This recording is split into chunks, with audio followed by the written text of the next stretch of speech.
चंदनपुर गांव में चंपकलाल नाम का एक व्यक्ति रहता था, जिसके पास गौरी नाम की एक गाय थी। गौरी बेहद ही बूढ़ी हो गई थी। यूं कि मैं झूठ नहीं बोलता, ये गाय बेहद ही बूढ़ी हो गई है। अब ये मेरे किसी काम की नहीं। इतनी बूढ़ी गाय को अब कोई नहीं खरीदेगा।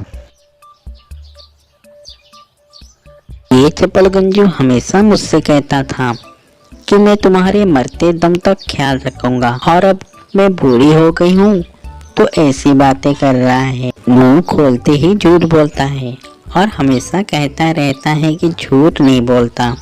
सबसे बड़ा झूठ तो इसी बात को लेकर कहता है।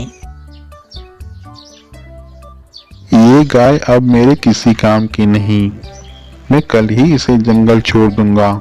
किसी जंगली जानवर का पेट भरेगा तो मुझे दुआ मिलेगी। अगले दिन चंपकलाल गौरी को जंगल छोड़कर चला गया, पर गौरी को इस बात का कोई दुख नहीं हुआ, बल्कि वो तो बेहद ही खुश थी, क्योंकि उसके ऊपर खुला आसमान था और चारों ओर हरी हरी घास लहरा रही थी, जिसे देख गौरी को सुकून मिल रहा था।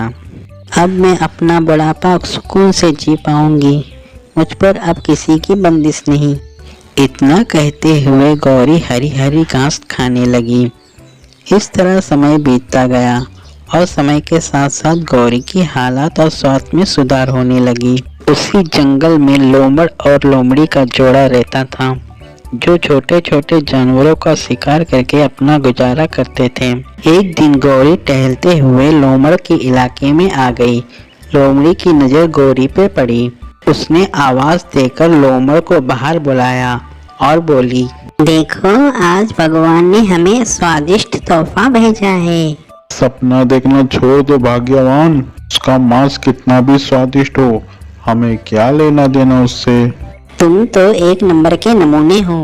दिखाई नहीं देता उसकी उम्र हो गई है, वह किसी भी समय मर सकती है।